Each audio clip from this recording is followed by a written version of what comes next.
Tackle 40 minutes of racing action, a 40-minute race set to have a whole lot of stuff to worry about if you are these racers. Have to worry about the pit stop.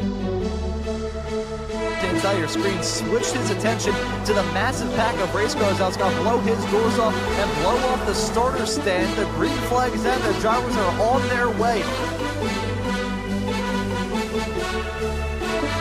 Locked throughout this race, the grass and the gravel that lines this racetrack. It's old school, so it doesn't have a whole lot of asphalt runoff area.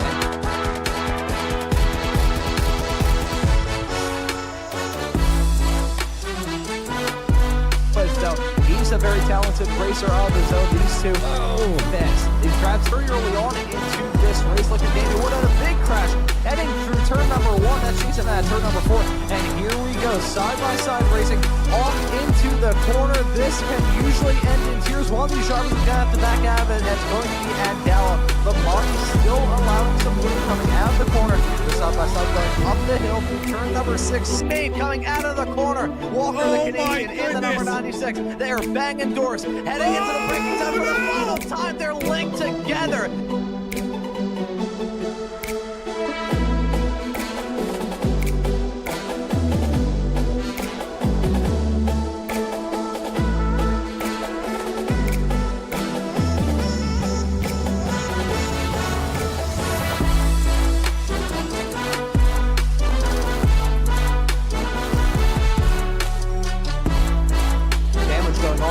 Better you put a qualifying fuel load in either way.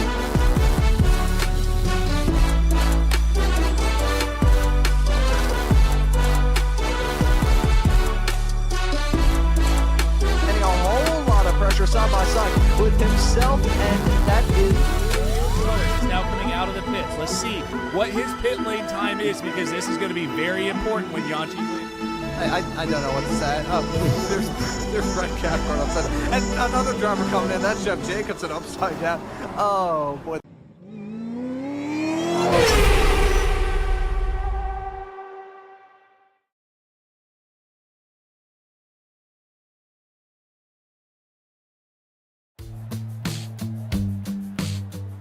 Well, hello and good afternoon, everybody. Welcome back to Slow Motion Broadcasting, and welcome back to the Spec Racer Forward Weekend Warriors. This is round number 12 of this season, coming to you today from Motorsports Arena, Oschersleben. My name is Ron Maunz. Alongside me in the commentary booth is Charles Boshell. Guido Marzucchi is our producer for tonight's broadcast. Well, Charles, we don't really have a championship battle like we had on the Formula Fords a little bit earlier on this afternoon, so I think we're just going to have some fun at this real oddity of a racetrack. Oschersleben, one of the newer additions into base content here in this sim, albeit it has been a part of iRacing for quite some time. Ever since then, though, there's been new life breathed into this racetrack. At the end of the day, despite being a rather medium racetrack, so to speak, it can still put on some pretty good racing. Yeah, absolutely. It is a new track, and so obviously not a lot of usage from us.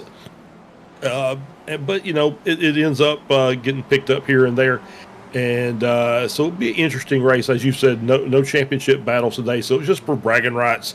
But these drivers are going to go out and they're going to push the car to the limit and see what they can do and get a good result, because a win is a win. It doesn't matter if you're playing for anything or for nothing at all.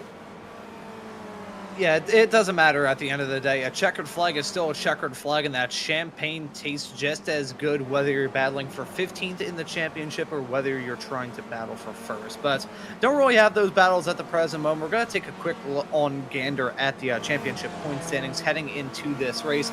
Now, I want to start off by taking a look at Spec 1. And before I look at the points specifically, I do want to apologize. Last week, based off the points without the drop rounds, it looked like Jason Green had really done himself a lot of favors when it comes to the championship, but with the drop rounds taken into consideration, Maurizio Nazelli is already your champion here for the Spec Racer Forward Weekend Warriors in Spec 1, currently at 898 points. So congratulations to the German of Maurizio Nazelli, looking to end his season off on a high note at his hometown track here at Oschersleben. It's Jason Green slotted in P2. Flavio and Dallo will round at your top three with Andre Favini and Joachim Osbeck, the other final five drivers inside, the final few drivers drivers inside the front 5 in Spec 1. You can see how those points look at the present moment. So that's how it looks presently in Spec 1. Spec 2 has been the absolute story of dominance here for Eric Luke. I'm pretty sure when it comes to overall points, he would be in the top 5 of an overall championship at 739 on the board. You can see that gap between himself and Matt Thompson has absolutely ballooned out as of recent here in this season. Eric Luke has 5 wins up to this point. The only other driver who scored multiple wins is Andrew Love, who runs at the top 5 in Spec 2 at 2, and Paolo Breme, who's in 3rd. Had a win a little bit earlier on this season, and Paul Jackson completes those drivers that you see comprising your top 5 in Spec 2.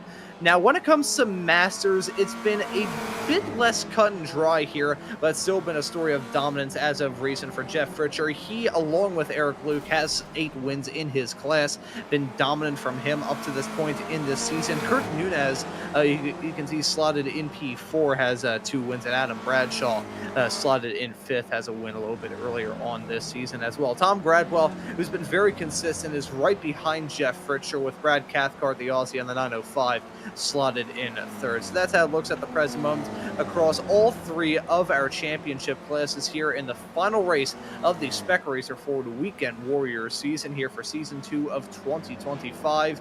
So as much as we may not have a championship battle on our hands, we've got a pretty compelling battle for the pole position at the present moment. Eric Luke, your Spec 2 man, is currently on the provisional overall pole. Nizelli only 0.8 of a second behind, with some very quick racers throughout as well.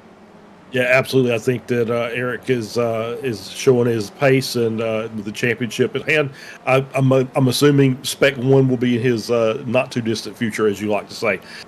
So we'll see probably a promotion there. And let's talk about the keys to today's race. Today, the pit stops, we don't talk about this a lot, but this pit stop, this pit lane is going to be a little tricky. It's a very long pit entry, so you're going to have to make a couple of turns and keep your speed up as best you can, because obviously we talk about those hidden seconds that you may lose on the pit lane, and then the exit's a little tricky coming out toward next to the racing line. Speed control, very important for this. A lot of these corners are really open, really winding. You can see this one right here. Is you're going to have to just really monitor your speed. But then the final one is testing the track limits, is find those hidden tents here and there. And that's going to give you a better chance for a race victory. So those are the keys to the race today. I think it is important to hold on to those keys all throughout this race and make sure nobody can open those doors. Keep them closed into the heavy braking zones and the good overtaking opportunities around this racetrack. As we're going to do an onboard lap with Maurizio Nizelli, who's still in that hunt for the pole position. Let's follow him heading down the start-finish stretch, about to head our way off into a hotel in a couple of moments' time. He jumps up to the provisional pole right as we jump on board with him. Perfect time to do that. Down into hotel, kissing that curb on the inside, using a bit of those anti-cut overcooked sausages, as I like to say them, because both like an overcooked sausage and those killer curbs, you can chip your teeth on both. That's the exit of hotel. Coming out of turn number 2, down into turn number 3, whose German name pronunciation I will not dare to try and do, so my German ancestors don't roll in their graves. Super important corner though, a little bit of banking to help you out, but if you go a little bit wide coming out there, hit that curb, you're going to find yourself beached on that small old lip in the asphalt. This is triple. Turn number 4 into turn number 5 into turn number 6. This section though, the toughest of them all, the section between 7 and 8. This long, seemingly never-ending right-handed bend, slow to medium speed and super tough to try and nail down. This is a quick chicane though, that's A9, one of the most rewarding sections of this racetrack, but as much as you're feeling quick through there, gotta slow down through turn number 10, but keep the momentum rolling as you head your way onto this back straightaway. A very good overtaking opportunity in these draft-heavy Spec Racer Fords. Down a couple of gears, hitting the brakes into turn 11 through 12 right now. That stretched out chicane that some observers have described as a normal chicane approaching the event horizon of a black hole can be super, super tough through there. That's turn number 13, the second to last corner. Here's turn number 14 of Zeppelin Curve, and much like riding on a Zeppelin ride in New Jersey, if you get it wrong through there, it's going to end in flames. Yeah, there you go. Great analogy there. That's one of your better ones, Ron. I'm not gonna lie. I mean, hey, it's the end of the season. We're here to have a good time. I think I used that on a Formula V broadcast a couple of seasons ago, but that was too good to just leave in like saying retirement. I had to bring that back as we see Jason Berry doing some donuts. And he knows it into the wall. And I think it just blew up his engine in the process. Yeah, it just, we talk about this, and it's we see this all the time because it, they like to trash the cars as we're on board here with Jason Green, sporting a new livery. That's quite nice. I like that. Some nice chrome accent pieces. It seems like we always find good places to make a jump or destroy the car, pile them all up in a corner, or we find ways to get off the track into areas that we're not supposed to be in. So it's always fun to watch a couple of these drivers go out and do some exploration for us while they're waiting for qualifying to be done.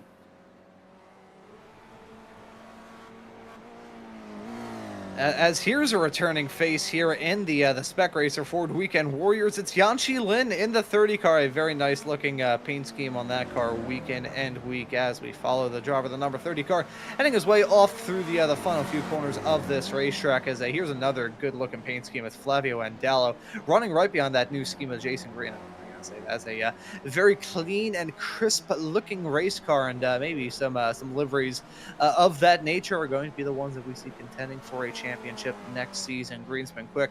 Adam Bradshaw's been pretty all right as well. And I gotta say that Irish scheme, so to speak, with Yep. the green, the white, and the orange has been a staple of his over the past couple of seasons here in the Weekend Warriors world, and still running strong with that. Currently slotted in P16 in this qualifying session as a checkered flag has just come out. Nazelli and Eric Luke are currently occupying your front row. Jason Green slotted in third. Christian Kabanka, though, upon returning to the series last time out, he's back again here at Oschersleben, and he is slotted in a fourth. So looking good for him. Not a front row starting spot, but still not a bad one either. No, absolutely not. Good starting position for Christian up there in P4. He'll be able to see the leaders and make the appropriate moves necessary. Obviously, we talked about him last week. Pretty quick driver. Yanqi Lin coming in late here to the qualifying session, sitting at 14th. Might get another lap in. If he is still on the track, he's in the second sector. So we'll see if he can improve that. And he's always one to watch in these Spec Racer cars. Fantastic runoff, SCCA runoff champion. So he'll be one to keep an eye on for the race. Yeah, I think there's a lot of different drivers that we need to keep in consideration, and here's a good stat to share as we're right towards the end of qualifying here. I talked about this right before we went out live. Now, in the Formula Vs and the Formula Fords, we had a clean record of Spec 1 drivers taking all of the overall race wins.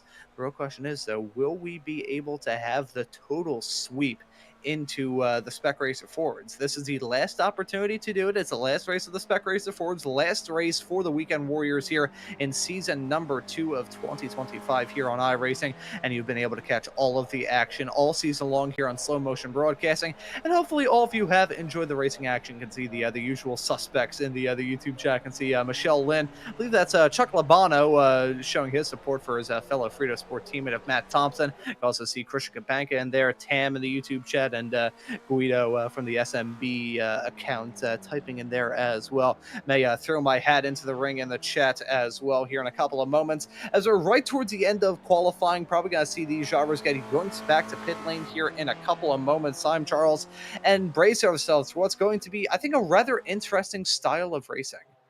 Yeah, absolutely. As we're rolling over here into the race session, it's going to be interesting. Obviously, turn the first lap with all the cars, turn 1, 2, a little tricky. So we'll have to keep an eye on that, but should be able to have us a nice, clean race with a nice grid for the last race of the season. So we'll get the grid up here and we'll get these cars lined up and ready to go. Yeah, I was just gonna say, speaking of that starting grid, let's get it loaded up right now and let you know that Maurizio Nazelli will start this race from the pole position.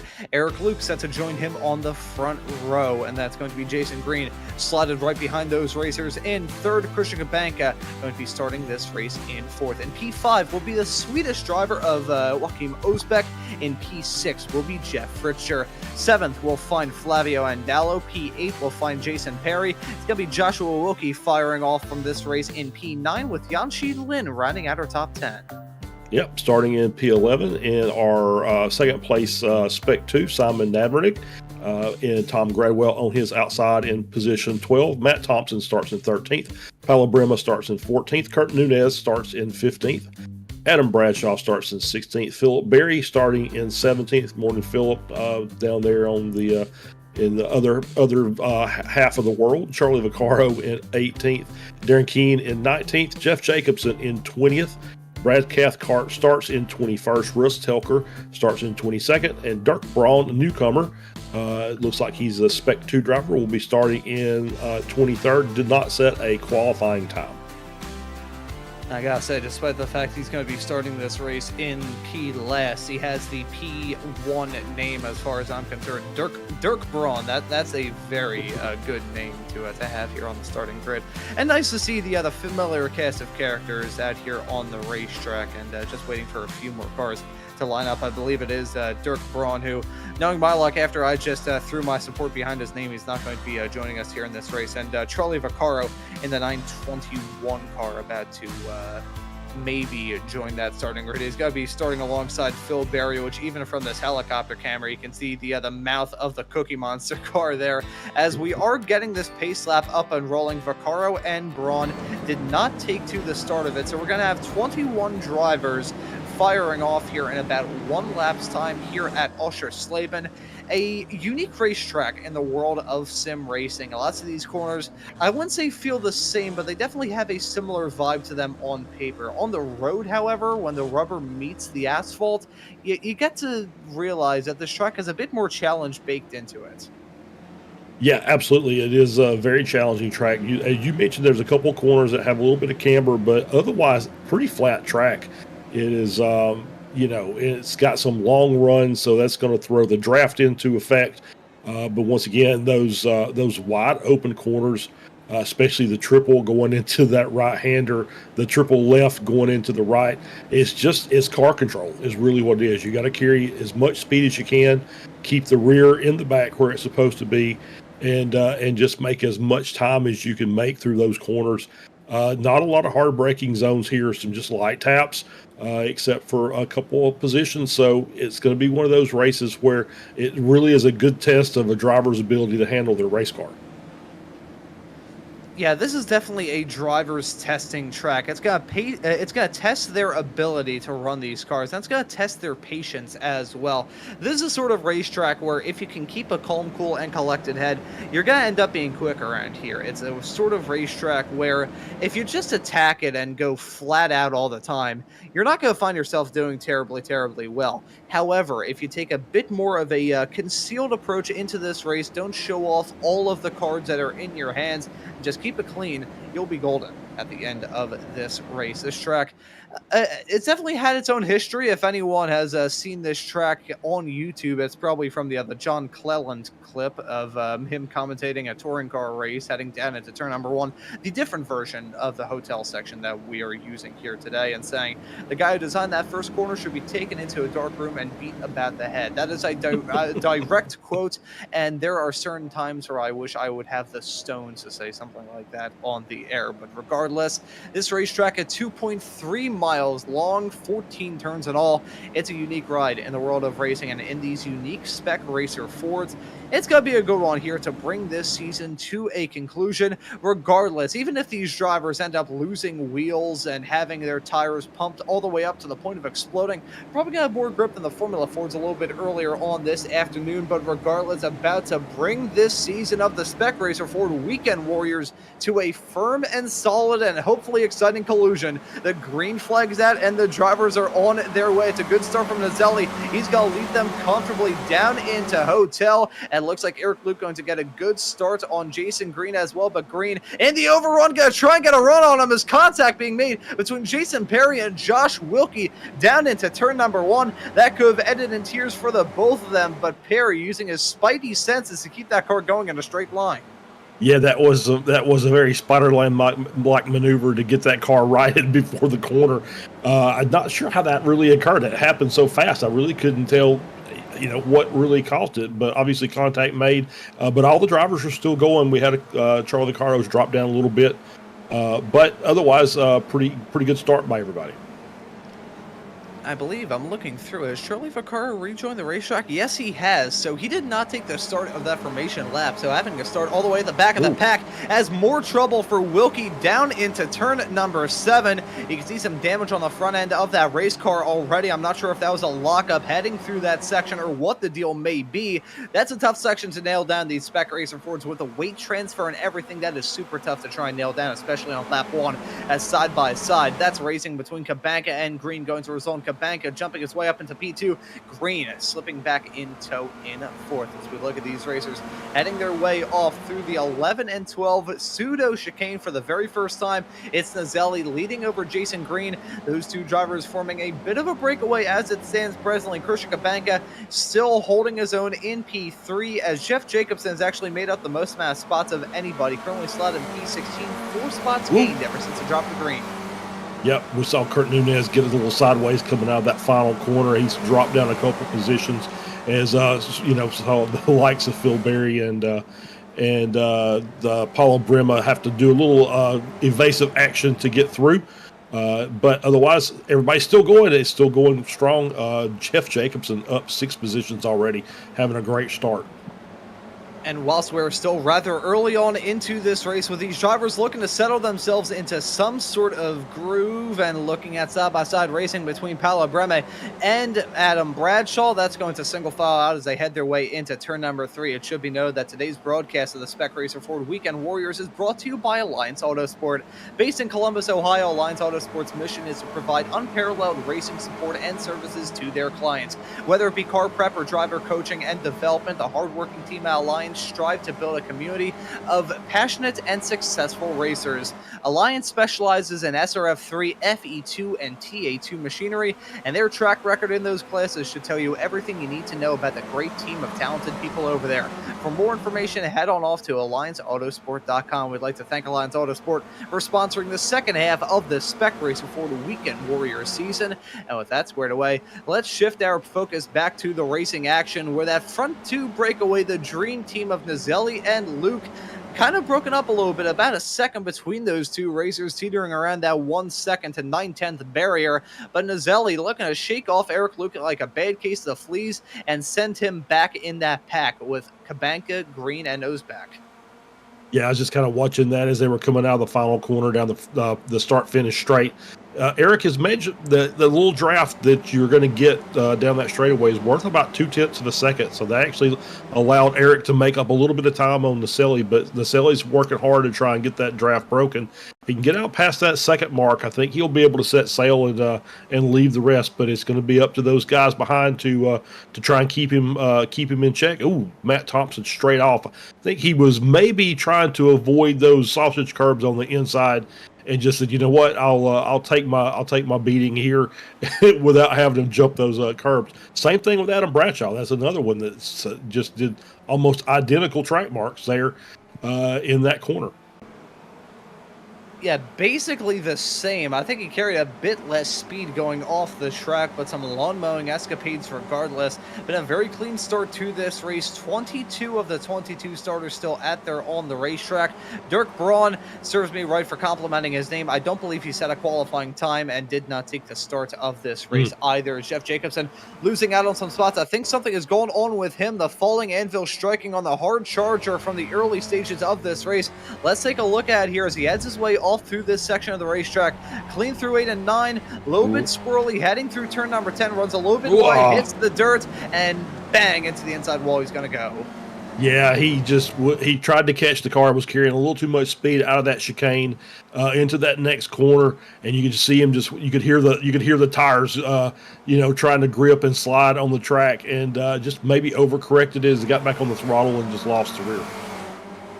You hear those tires screeching in pain as he headed his way off through that section of the racetrack. As side by side gonna flare up between Thompson and Wilkie. That's Wilkie jumping his way up into P15 in the early stages of this race. You can see the damage on the front end of that race car. After that moment between himself and Perry in the very, very early stages of this race, they came to blows as they headed their way down into turn number 1 down the start-finish straightaway. Probably about 10 seconds after the drop of the green flag. Hey, this race, it may not seem like these drivers are going to be racing for a whole lot, considering the championship battles at the front of these classes are just about sorted. These drivers are still going to give us a good fight to talk about from the drop of the green all the way through to the fall of the checkered. But they're champions in all 3 classes. Nazelli in Spec 1, Luke in Spec 2, and Jeff Fritcher in Masters, currently your class leaders as we're coming up to the start of lap 5. Yeah, I was watching as the cars came through that chicane. They looked like Simon Nabernick had a little bit of damage on his right front as well. Maybe the right front of his car. But make some contact somewhere during the course of the race. It looked like he was still running okay, running in P9.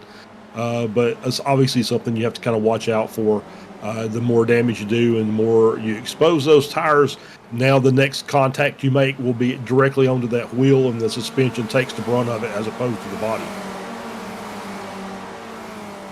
We still push the early stages of this race. Jason Green saying the fast lap of the race last time by at a 1:35.7. But as we look at these times, and we nearly saw a collision as they had their way down into turn number 2. I was just going to say, looking at the lap times, pretty much a vast majority of the field rather close together as that's Osbeck with a slide coming out of turn number 2.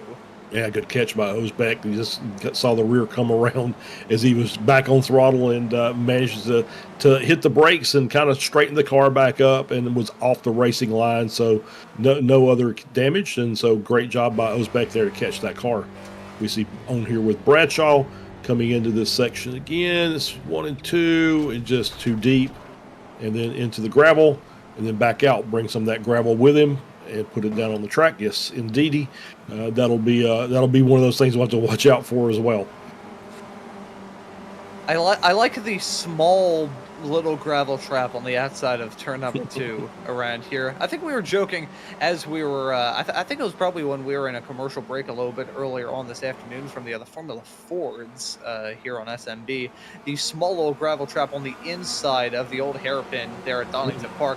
I mean, like the gravel trap heading off through this section of the racetrack, that makes sense. The one on the outside turn number two, though, it's basically, I would say probably about at most 15 feet wide. So it's just a small little strip of gravel that you run through. I think that's mainly there if they want to turn the opening section of this racetrack into a rallycross configuration, which I feel like is something they could do rather easily here. You don't really think of this racetrack as one that can have lots of different alternative layouts, but I believe it has 4 here in this sim. You've got this version, the Grand Prix layout, which actually this is a Grand Prix layout. The alternative version has a very tight turn number 1, the other one that John Cleland said the corner designer for that section of the racetrack should be taken into a dark room and beat up at the head.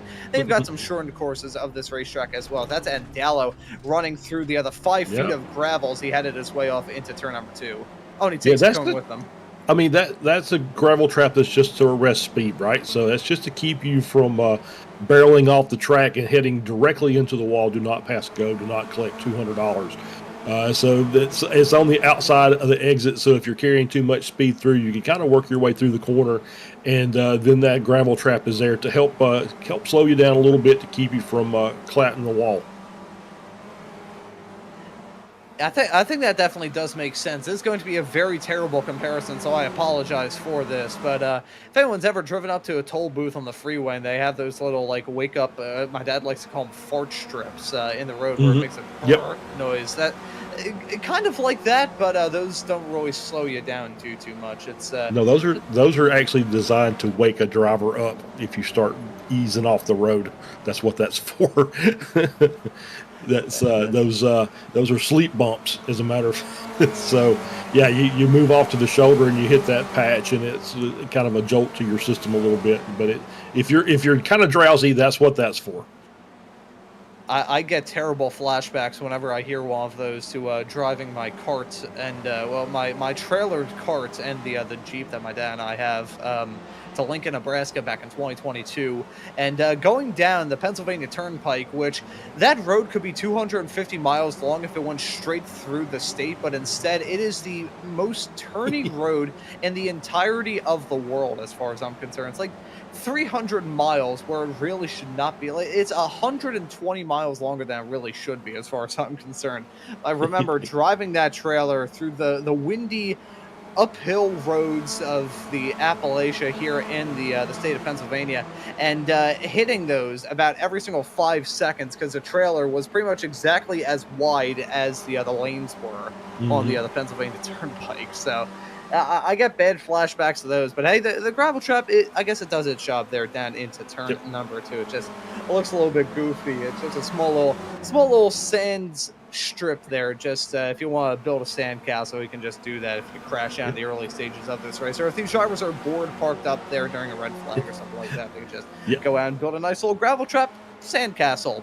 There you go. Anyways, there's a race going on. Merton Nazelli is still leading it. Eric Luke slotted in P2. Those drivers, as much as they were starting to spread out a little bit and bring in the likes of Krisha Kabanka, Jason Green, Jeff Richter, Yanchi Lin, and others, has kind of gone the way that it did in the early stages. Those two forming their own breakaway. It's a 1.2 second gap now between Luke and Kabanka, and may end up seeing those drivers start to battle soon. It's Flavio Andallo in the number 13 making a very early call to pit. Yeah, this is the early stop. He's picked Stevie Ray's job up to open up the pit cycle. So and that was just getting some great information from our producer Guido. He says Flavio for the last couple of races has been the last guy to come into the pits. He's really extended his fuel out. So this is a very opposite strategy for him. So he's going to try the undercut to see if that's going to work for him. And obviously he gets back into the position where he can draft off some of these cars. That might not be a bad shout. Yeah, I think that was a fantastic point that Guido raised from the production truck. The fact that Andallo's usually, he's the last to come down pit lane. He avoids pit lane as if it has the plague. But here, on the other hand, making that early call to stop, he's going to be shuffled back down to P20. But he will have some draft assistance, I believe. We saw the strategy call work a couple of weeks ago for Jason Green. I said a couple of weeks ago. It was literally last week at Silverstone. Came into the pits early, worked out well for him. He was able to grab the race of victory on track to a pretty good season here in the Spec Racer Ford Weekend Warriors. And now we're trying to see if Flavio Andallo will be able to do it. He's a rather quick driver. He's really turned up the wick thus far this season as well. He's impressed me despite not grabbing a race win. Who knows? Maybe to end this season, he'll try and get one done here today. Yeah, you never can tell. And yeah, he's back there, and he just came out right behind Charlie Vaccaro, so he's going to be able to get some draft help off of Vaccaro. So we got another car on. We got here. This is Jeff Jacobson, and is that a drive-through? No, looks like he actually stopped in his pit box. Okay, so we just an early pit stop. All right, so he's got his pit stop done and over with, and then I think that's he said that's probably enough. So he's towed back again. So that's probably race done for Jeff, unfortunately. And he was having a great run to start the race. As here's Phil Berry in the Cookie Monster car looking to bring back his crumbs that he's picked up on the racetrack and drop them off in pit lane. He's one of the latest drivers to make that call to pit. Now I'm curious with Jacobson. I'm going to entertain this just for comedy's sakes. That pit exit is very bizarre here. So I think he saw that tight turn trying to rejoin the racetrack, and he was like, you know what? No, I am not going to support such a thing. And just decided to turn the other way. So a form of protest, maybe. Is that what you're thinking? I would say so, yeah. Well, you never know. You never know. I've had certain moments where I've thought about having my own forms of protest on broadcast. So I don't really talk about this too much because it's on another network. But I cover the iRacing Radical official series here in the sim on the iRacing channel, and that community usually has a vote for their schedule. And I said outright in my vote that if they had a race at Navarra, which I think is probably my least favorite track in the sim, if they had a race there, I would cry during that show out of protest. So I guess we all have our own inclinations from time to time. As Flavio Andallo, I don't think things have been going too great for him. He may have picked up a slowdown not terribly long ago. Looks like Derek Kuhn also losing out some spots as well in the 972. You can see Charlie Vaccaro putting a move done on him a little bit farther in the back of the pack, as something has gone on involving Russ Telker. He's gone off the circuit, so something may have gone on for Telker as we follow these racers. Yeah, Andallo is still yet to fully serve that slowdown. He clears it finally, and hopefully he got away with one there. Yeah, that was very late. He went. So are you saying black flag? I'm sorry, Guido. Nope. Looks like he's good. No flag. Okay, good. Okay, so yeah, he cleared it just in the nick of time. As we're on board here with Russ Telker, working his way around the final corner and just loses the car a little bit and drives it straight into the wall. So maybe Russ was not happy with his performance and said, "I'm going to just end it right here." So he is towed back to the pits as well. Yeah, I don't know about going back to Jeff Jacobson. I was looking. I didn't see his lap time, so I'm thinking it was probably he just maybe under fueled on that first pit stop in. But yeah, he's in the pits. I don't know that he's coming back out unless something drastic happens. It seems like Jeff's probably done. We'll continue on here as we see the battle is starting to tighten back up again. Looks like that they're starting to close that gap. Cabanca is now under that second mark, so he's managed to close back into the draft range of the front two and brought the group along with him, as well as Yang Shilin getting the fastest lap. He's already up into P5. Starting in 10th place, so watch out. So he's like he's starting to make some moves. Let's take a look at this moment involving Charlie Vaccaro in the 921, heading his way out of turn number 10, which for funnies here is named McDonald's. Yes, that is the actual name of that corner on the iRacing track map. I am not making that up. You can all fact check that for yourself at the end of this broadcast. But unfortunately there for Vaccaro as he exited McDonald's Bend, bit of a drive through the grass and not going to work out too well for him. I don't know if that was an intended pun or not, but if it wasn't, that was brilliant. That was, yeah. Sometimes I even disappoint myself with some of the stuff that comes out of my mouth during these shows. But I'll take the wins when they come my way. Potentially, I'm not too sure. One win may be coming the way of Christian Cabanca, as not terribly long ago the gap was big between those drivers at the front. It's now small as we continue to follow this racing between Andallo and Vaccaro. Vaccaro with another off-track excursion. He's dropped behind Andallo, currently slotted in 17th. At the front of the field, that gap that was 1 second between Luke and Cabanca is now about a quarter of a second. Yeah, it's really starting to tighten up there. Cabanca's closing that gap in the fastest lap of the race so far. So you can see the draft is paying dividends for those cars that are behind as they're continuing around through turn 2. As you see all the gravel being on the outside of that, it clears off as the cars come through. Yeah, so far it's pretty standard fare up here at the front. I kind of feel like there's a couple of guys that are kind of sleeping on a little bit, especially when we're talking about somebody who's kind of riding in that pack. Jason Green, it comes to mind as one of those guys who's probably sitting back there just saving as much fuel as he can during this. And Andallo is now sitting back in 16th, and he's got all the help he's going to get for the time being. He's got a 16-second gap up to the next car of Adam Bradshaw. So as we are rapidly approaching upon the halfway mark of this race, it's Nazelli still leading, Eric Luke, your leader in Spec 2, with Jeff Richard leading in the Masters category in P6. Taking a look at some drivers a little bit farther in the back, here's your P3 of the Masters racers of Kurt Nunez. He's involved in a bit of a sandwich between himself, Matt Thompson, and Paolo Boreme, so that may be a battle that's going to flare up in the not too far off future. As here are the drivers once again at the front of the field. It's a 6-car battle for now. But if Yanchi Lin loses more time to Christian Cabanca, it may turn into a 3-3. And I think this is part of the reason why that gap ballooned out. It's Yanchi Lin and Jason Green side by side down the backstretch off into shell curve of turn number 11. And Yanchi gonna get that move done. Yeah, I guess that move done. You kind of see Jason had to back off a little bit. So that's kind of opened that gap up. It generally happens when they start passing each other. They'll get lined back up and the draft will kick back in as they get on those straightaways. And as you can already see, it's tightened the cars back up again. As we move down here now, we've got that three-car battle, Thompson, Nunez, and Brema, with Wilkie just in front of them, sitting there in P11. As we're going to get a replay here. And his car was just a little squirrely coming in, walking Spec, just misses. Yep, and there's the little arrestor gravel, and settles him back down. But yeah, just missed that second part of the chicane. Too much speed through there, and was able to get the car recovered and back out, but obviously lost a little bit of time.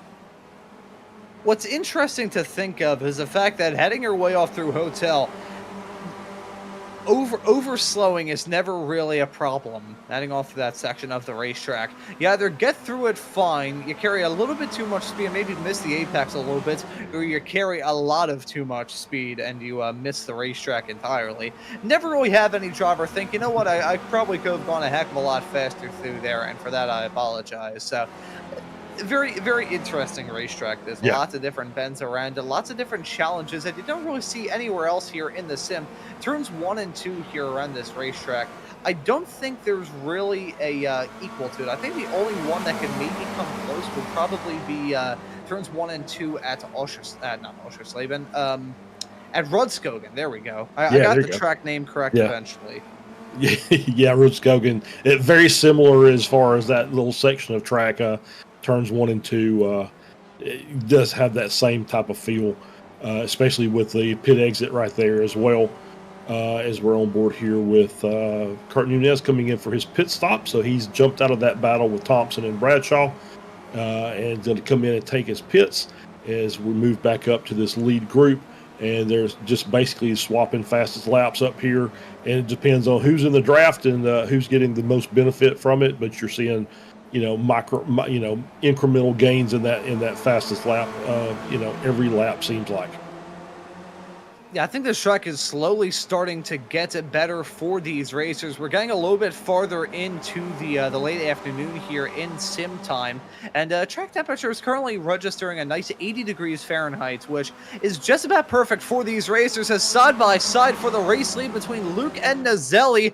Eric Luke has been waiting for a long time to try and get a move done, and he finally pounces down into turn number 11 and 12. I think with these drivers turning up the wick a little bit, it will maybe signal that there are some pit stops potentially going to be coming up for these racers. We saw the likes of Flavio Andallo and others make those early calls to pit. I think these drivers may be eyeballing that in the next 5 to 10 minutes, I would say. Yeah, absolutely. I think that you're probably looking at that 31, 32-minute mark is all you're going to get. This seems like it's a pretty quick track. So, the fuel usage. Oh, Kabanka on the inside, getting around Naselli, and makes that move stick. And Yangshi Lin trying to go with them as they're coming through turn 2. Yanshi wheeling it on the outside of Nazelli, not able to get that move done as he heads his way through turn number 2 into 3 right now, but well done to Kabanka getting that move done to jump his way up into P2. Maritza Nazelli, now considering he's led throughout a vast majority of this race, I wonder if he's maybe trying to do a little bit of desperate fuel saving at this stage of the race. He's been punching that hole in the air. Everyone else behind him, he's been losing out on the benefits of the draft, while everyone else has been able to enjoy them quite extensively ever since the drop of the green flag. I guess a victim of your own success, so to speak, here in these Spec Racer Fords. You lead, it's good, it looks good on paper, but at the same time you get those slightly worse fuel numbers, and that may not work out for you at the end of the day. I do want to raise this, though, Charles. We talked about this right at the top of the show about how there's only been Spec 1 drivers winning these races overall. We've got Spec 2 driver leading at the tail end of this front pack fight. We've got Jeff Richer, the Masters race leader. So who knows? We may end up being able to snap the streak, have one non-Spec 1 racer to do it. And if anyone's going to do it, it's probably going to be here in the Spec Racer Fords. This is Nazelli making that call to pit. Yeah, Naselli coming in for his pit stop, and I think you're right. I think he needed to come in a little earlier than everybody else. So we may be seeing over the next 2 or 3 laps, the rest of this group coming in as Naselli makes his stop. He's going to try and look for a place to come back out, hopefully with a little bit of help. He can use some drafting on some of the other cars in traffic to hopefully will help his time and not hurt his time. He won't get stuck, and that's always the gamble when you jump in a little earlier than everybody else. Yeah, that is always that card game that you play when it comes to the strategy content in this race.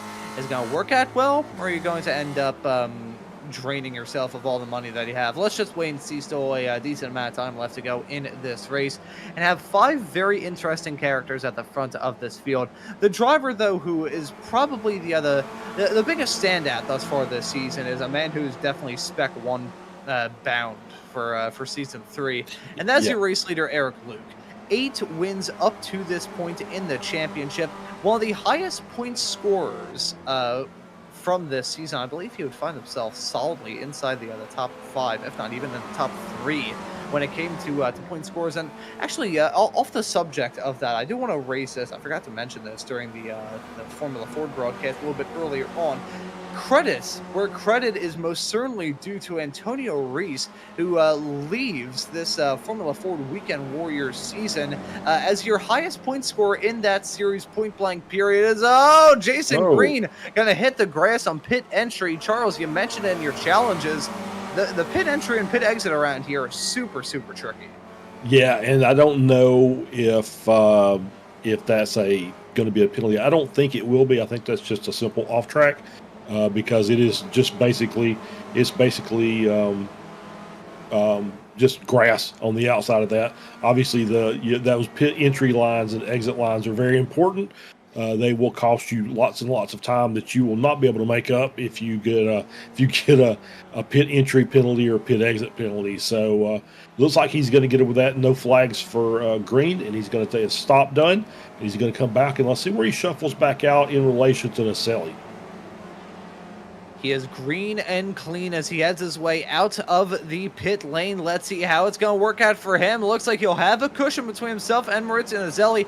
There's the gap on pit exit. Green still has to get those tires a bit up to higher temperature. That's a very comfortable cushion that Jason Green finds himself holding onto at the present moment. Now, how will these front 4 shake out? Eric Luke, Christian Cabanca, Yanchi Lin, and Jeff Fritcher all yet to make their run through pit lane. Fritcher dropping down a little bit. The 2 cars that were running in front of him have ducked back to pit lane, so I don't think he's getting nearly enough of a draft to really stay close with these racers. Still there within striking distance, but not the gap that he probably wanted. Will we see one more breakaway? We will see one breakaway, as I believe Jeff Fritcher has now made that call to come into pit lane. There he is in the 943 car.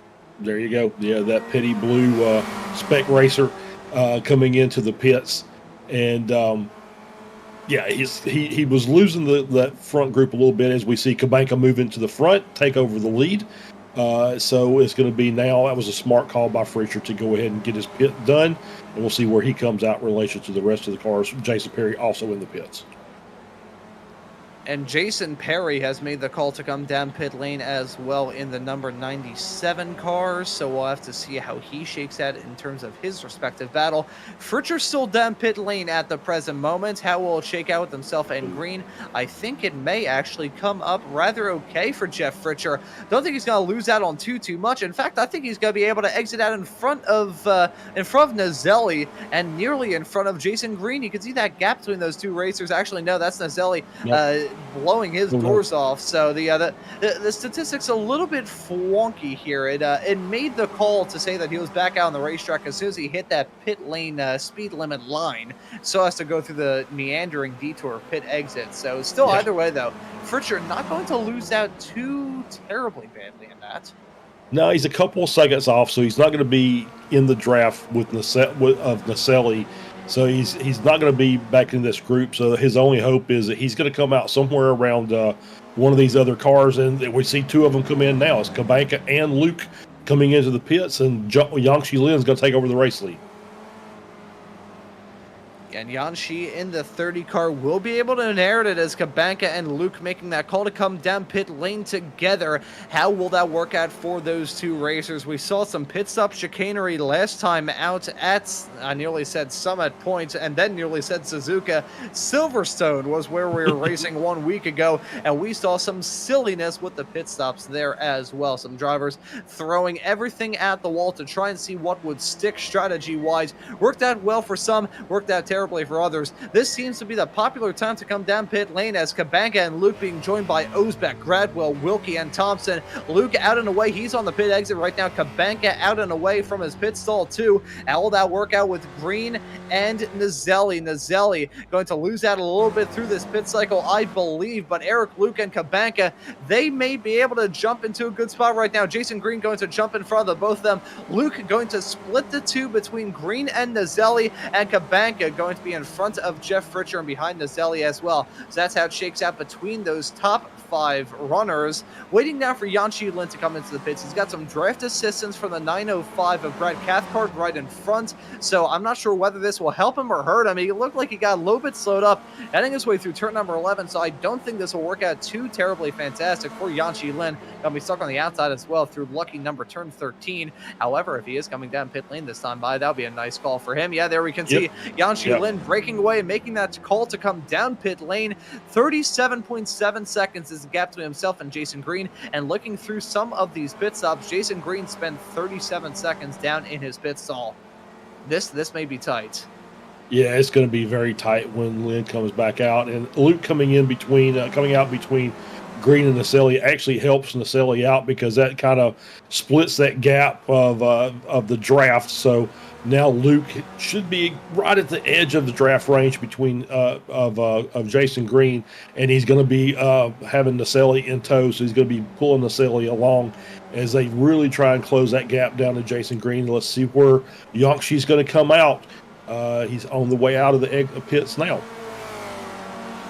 So Yanchi Lin out of pit lane. He's going to go so has to worry about this super tight right-handed turn to get himself back onto the racetrack. It's got to look all right for him, but Jason Green's still there within striking distance as well. He's going to be close enough whereby that draft is going to bring those two cars right back together. Luke and Nazelli, it looks like they're running nose to tail right there as well. And when it comes to pit stop times, now that all of those racers in the top 6 have made their runs to pit, Yanchi Lin spending 10.6 seconds stopped in his pit stall and 36.3 down pit lane in its entirety. Jason Green, on the other hand, 37.4 and 12.4 seconds down pit lane and his pit stall, respectively. Eric Luke spent the longest at 39.3. Spent the longest out of the drivers inside the top 4 and 13.7 seconds down in his pit stall. Martin Nazelli, 34.15 and 15 seconds stopped in his pit stall. So somehow having the biggest stop of them all, that's a big stop there into the wall goes Adam Bradshaw. That's coming out of the quick chicane into the outside runoff area of turn number 10. That car is going to be ready for the scrap heap. I think he's decided to call it a day after that. Yeah, I don't think he had the ability once he hit the wall. I think that broke his suspension. Don't think he was able to turn that car anymore. And yeah, just going to pull that one and park it. And that's going to be day done as we see Charlie Vaccaro offline there in through that little gravel strip and back onto the track, bringing some more debris out there for the drivers to have to deal with.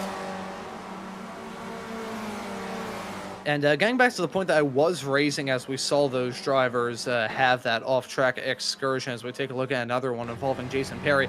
Through the same section of the racetrack that Bradshaw had his moment, here comes Perry out of the turn. Is it similar to what happened to Jacobson?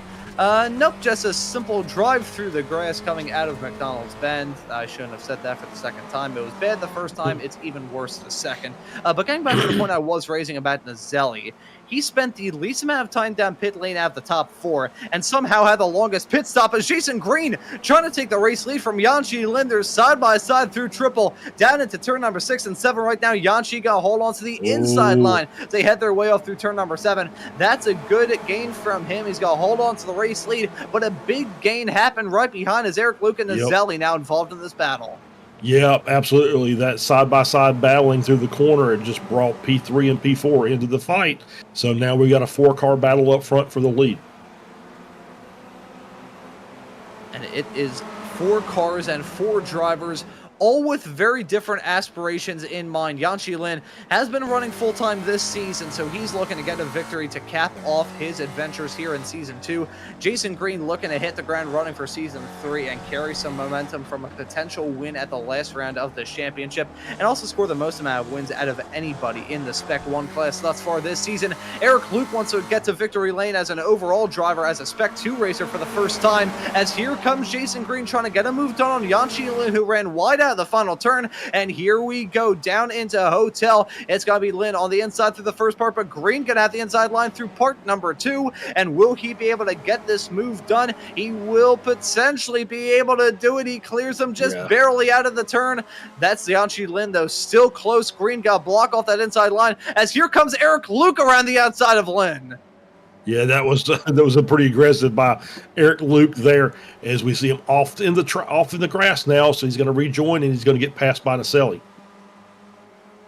And that right there was the exact same thing that I worried about on that onboard lap, with none other than Maritza Naselli heading his way out of turn number 3. You're a little bit wide through there. You got to beat yourself on that point in the asphalt, and you are going to be screwed. So unfortunately there, Eric Luke, if this was Tony Hawk's Pro Skater 2, I think that slide would have probably netted him some style points here. In iRacing, on the other hand, it's just going to cost him some time. Christian Kabanka and Jeff Fritcher, they had a terrible run down pit lane, spending 42.5 seconds and 41.5 seconds in the case of Kabanka and Fritcher respectively. Their pit stop times were also a bit on the lengthy end as well, with Kabanka spending 16.5 seconds down pit lane.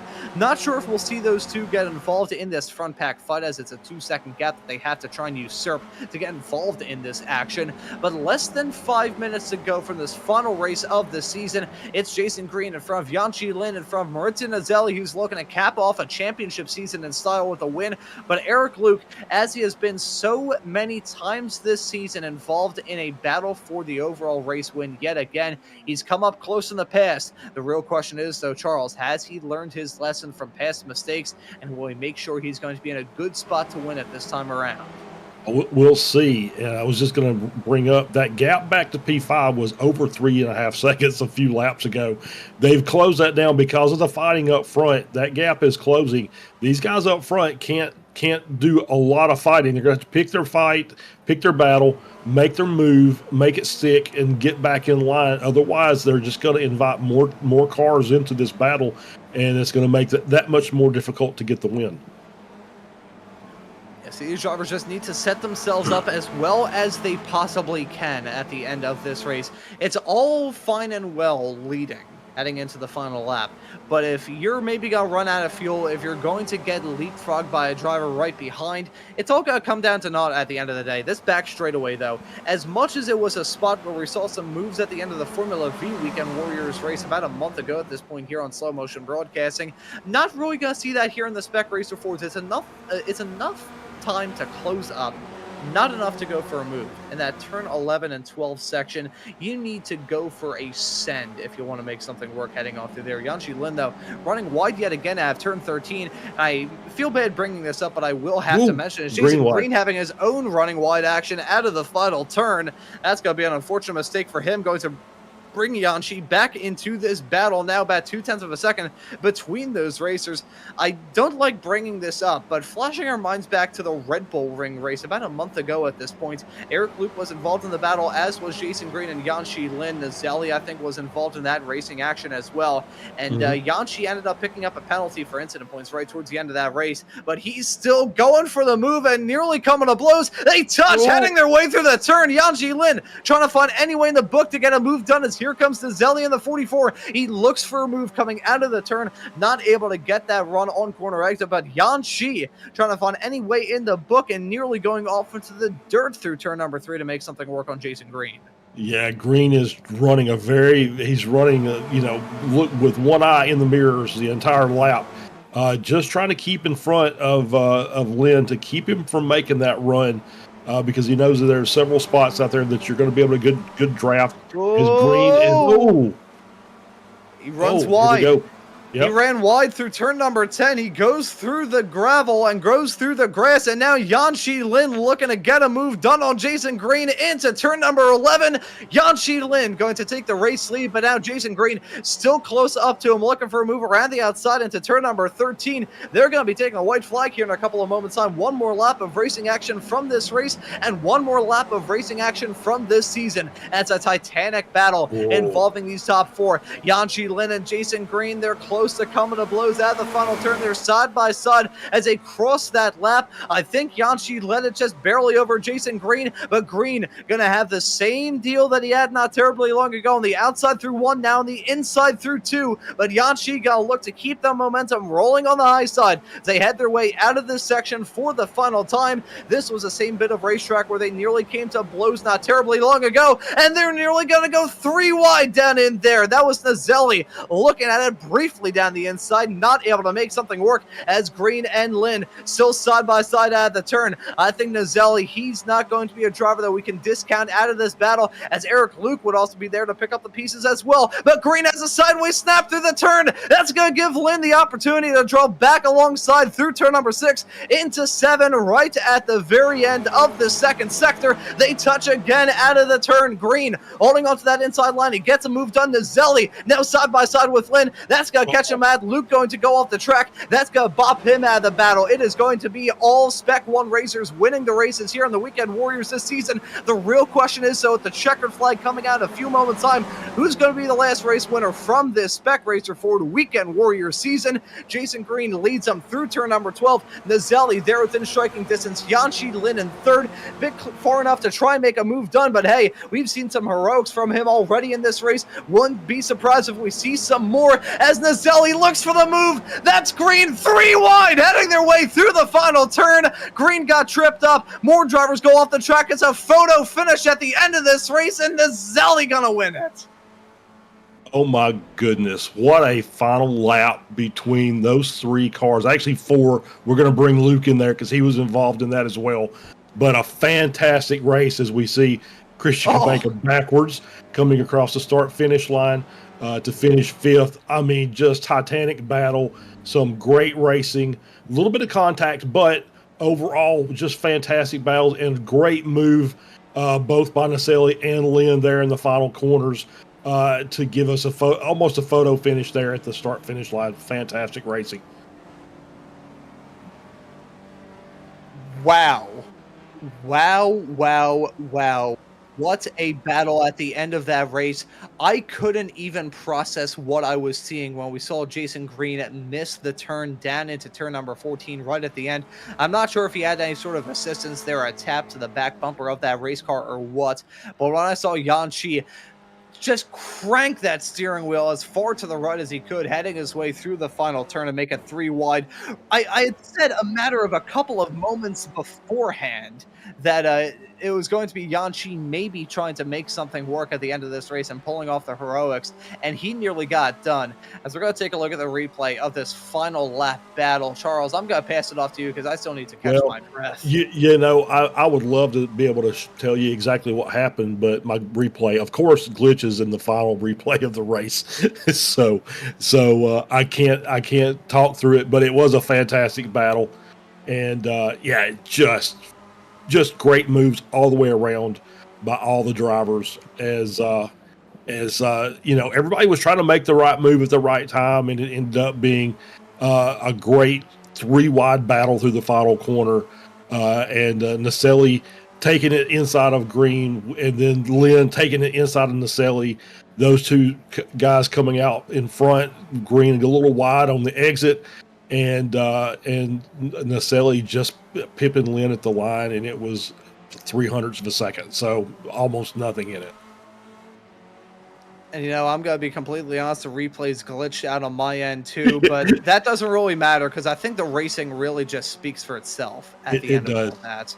That battle, I mean, I said my piece at the time, and I think that may have been one of the most titanic battles and one of the most fantastic finishes I've seen in my entire time covering the Weekend Warriors. I mean, you can tell. I've got a feeling. Yeah, I've got a feeling that that's going to be a YouTube short here on SMB in the very near future. That was just some fantastic racing. So that'll be a clip that'll have to be shared, and you'll get a chance to replay that again. You know, a little bit earlier on this week here on the a little bit earlier on this week here on Slow Motion Broadcasting, we had a fantastic battle with the Extreme Motorsports IndyCar Championship Series, and they put on a fantastic battle there, and that got submitted into iRacing for their top 10 highlights for the season, and that may very well make it an SMB double feature, because that was absolute pure unbridled insanity. We take a look at this action following Green and Lynn side by side out of the turn. I thought Nazelli was going to stick a 3 wide there, and as I saw those drivers running a little bit farther in the back, Lynn rattling the cage of Green, you can see that sideways snap. Very lucky to keep that number 160 car underneath him as he headed his way down into that section. Yanshi Lin still holding it on the outside. Green definitely using him up a little bit on corner exit. You could tell it was definitely the red mist that these racers were seeing right at the end of that side-by-side racing, and the fantastic move from Maurizio Nazelli down into that chicane right at the end of that lap. Shuffle Luke back and bring Yanshi a little bit further back in this battle as well. You can see Nazelli faking it to try and make a move done down the inside into turn number 11. Really not realistic spot to get a move done, but certainly shook Jason up a little bit. As you can see, he tried to go for it around the outside down into second to last corner. Runs a little bit wide on exit. It's actually a little bit slow there is Green. Here comes Nazelli. He overshot the turn wildly there, and you can see that was Yanshi Lin slipping through and nearly getting that move done at the end of that race. That was the gap. It was about 1.5 feet between Maurizio Nazelli and Yanshi Lin. And credit to Yanshi, because he made that 3 wide through the final turn. Of all the things I was expecting in the race, 3 wide through Zeppelin Curve was not one of them. It wasn't even in the top 50. Yeah, no, absolutely right. And that was, it was the entire lap. It was, it started with that move down into 1 and 2. Green and Lynn side by side. They carried that through for the first half of the lap, and then as it tightens back up, Naselli with that fantastic run through the chicane had the perfect line and was able to get up into P2, but Lynn was not having any of that, and Naselli with a brave over under in the final corner under Green, pushes him out wide, leaves an opening for Lynn. Lynn sticks his nose in, tries to make that run down, and just not quite enough. But 33 milliseconds, the gap between the front 2 cars. It was fantastic. And I think after that, I'm going to use the money from this broadcast to maybe afford myself some cough drops, because, wow, I feel like I may have earned them after that. We're going to take a look at the results at the end of this final race of the season. An absolutely thrilling race from start to finish. Nazelli is your winner. It's a gap of 0.036 seconds. 36 thousandths is the gap after over 40 minutes of racing action between Maurizio Nazelli and Yanshi Lin. Jason Green rounds out your podium in third. Eric Luke, your Spec 2 champion, comes up short yet again when it comes to an overall race win here, but still brilliant stuff with him. Just the matter of circumstance, heading his way off through turn number 8 and 9 right towards the end, getting shuffled out of that battle and getting shown the chrome horn as well. He had his way off through that section of the track. Christian Kabanka will be class in P5. Jeff Fritcher, your Masters champion, will end off his championship winning season with a checkered flag. Just realized that all 3 of our champions in all 3 of our classes took all 3 of their class wins here today. Joachim Osbeck will finish in 7th, Jason Perry in 8th. Simon Nadvernick, who I don't think we talked about at all throughout that broadcast, at least I didn't, ends up in P9. Flavio and Dallo will round out your top 10. Yep, Tom Gradwell finishes in 11th, and P2 in Masters class. Josh Wilkie in 12th. Philip Berry rounds out your Spec 2 podium in 13th. Matt Thompson just misses by 0.2 or 1.5 to finish 14th. Kurt Nunez rounds out the Masters podium in 15th. Brad Cathcart in 16th. Charlie Vaccaro finishes 17th. P18 is Darren Keene. Adam Bradshaw in 19th. Paolo Brema finishing in 20th. Russ Telker 21st. Jeff Jacobson 22nd, and Dirk Braun did not take the start. I'm really curious as to what happened to Paolo Brema in that, where he was a few laps down. So I don't think we really talked about that. So kind of interesting. Yeah, I think we may have had some other stuff on our mind at the end of that race. Yeah, I think that may have been the reason why that was the case. But we got one driver at the moment looking to have a chat with us. I think everyone else is catching their breaths. And after that battle and after that race, I can't necessarily blame him.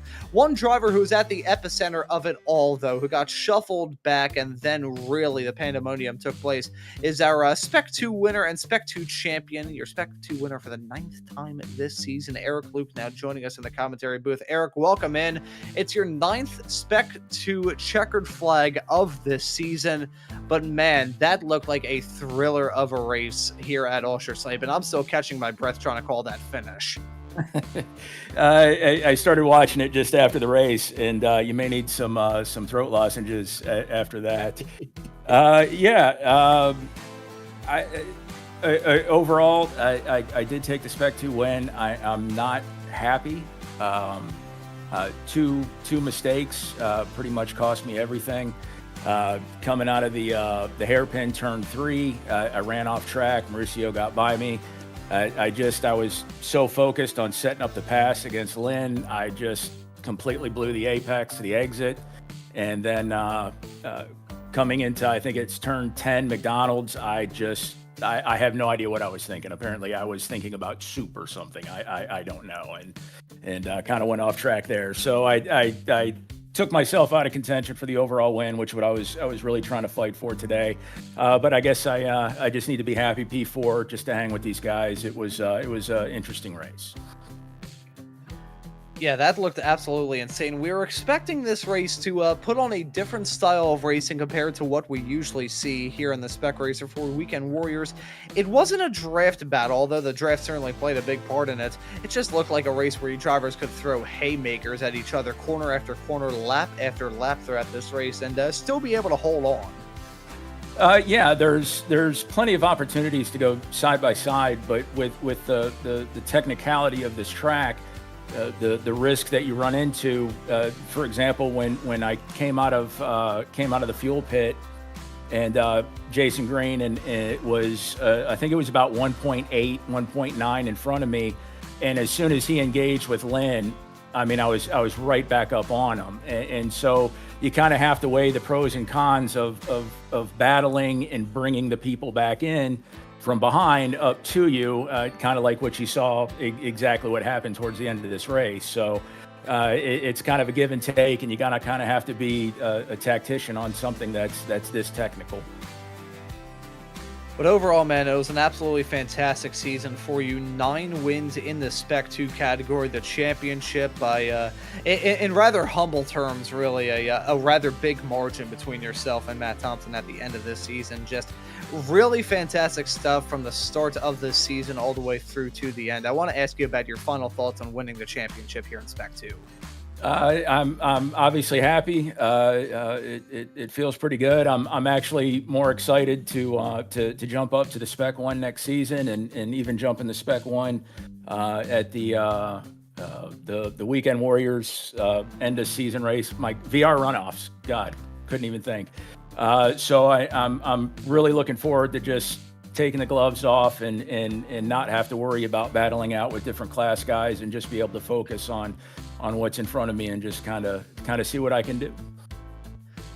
I'll tell you what, man, I am really looking forward to seeing you with the slightly shorter number for next season running in Spec 1. That's going to be a sight to behold. I think we are in store for a fantastic season 3 of 2025, and I'm going to ask you for one final time before we let you go to celebrate this championship and get some seat time in for those runoffs here at Road America coming up. What are your thoughts heading off into that? You're going to be running in all 3 of the cars, or just running in the SRF? I'm just going to run the SRF. I was kind of asked to go run the Formula Ford and the FF 1600, but the problem is that the amount of practice and time that I have to do just to try to hang with these Spec 1 guys, I don't have time to do any of the others, and I probably do 20 to 30 practice laps for every race lap just to try to be able to hang with these guys. So I wish I had time, but I'll just be there for the SRF this weekend, or next weekend, excuse me. I'll still got to be looking forward to seeing you out there on the racetrack for those 45th Weekend Warriors V runoffs here on Slow Motion Broadcasting in just 1 week's time. But Eric, we're going to let you give one last round of thanks and shouts out before we let you go and celebrate this championship win. Thank you.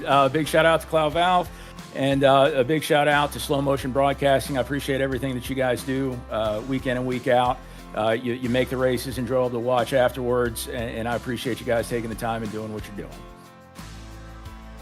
And thank you as well, Eric, for sponsoring these broadcasts in the earlier stages of this season. Congratulations on the Spec 2 championship, and excited to see you back out there as a Spec 1 racer for Season 3. Take care, guys. And that right there was Eric Luke, your winner at the end of this race in the Spec 2 category, and the winner of the championship at the end of it all as well. Not sure if we're going to have anyone else here to have a chat with us here. So, Charles, looking ahead for both Season 3 and those V runoffs here in 1 week's time on SMB, lots of stuff to look forward to in the Weekend Warriors world. Yeah, absolutely. The V runoffs, I think that obviously... if I had my choice of the three cars, I think I probably would say I like the Spec Racer the most.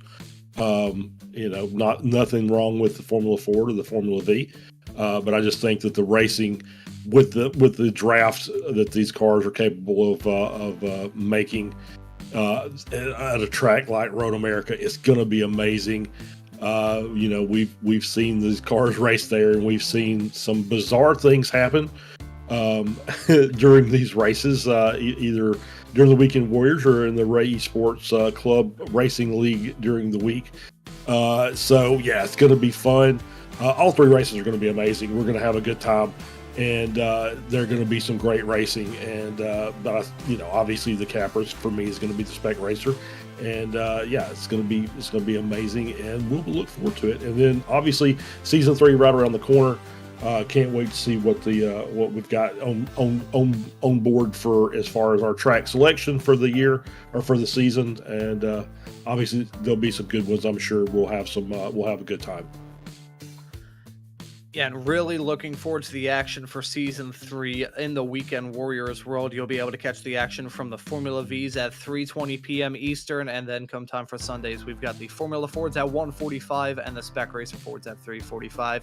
Got a whole lot of action to look forward to for the world of SMB outside of the Weekend Warriors. Summer action going to continue. The final few races of XSLR, they're about to end off the 87 Cup car part of their schedule.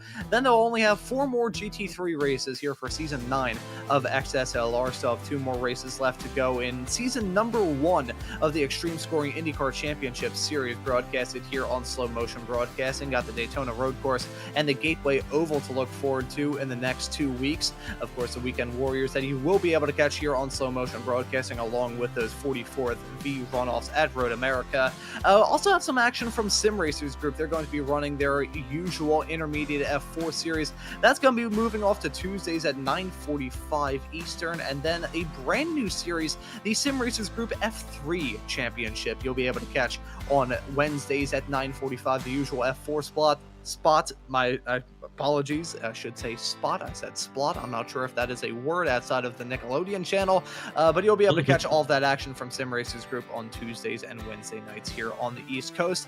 And quick little word before we finally wrap up this season. To all of you subscribed here to Slow Motion Broadcasting, I will stay tuned for some Saturday nights, but I won't talk about that anymore. But anyways, it has been an absolutely joyous season yet again. Very happy to be a part of these broadcasts for one more season, and wrapping up what is my 5th season now doing these Weekend Warriors broadcasts on a sort of full-time basis. So absolutely awesome to be back here. Charles, it's been a pleasure sharing the commentary booth with you again, and Guido, awesome job all season long on the cameras and the graphics and the virtual production hauler. And to all of you yet again tuning into these broadcasts all season long, we appreciate you here at SMB.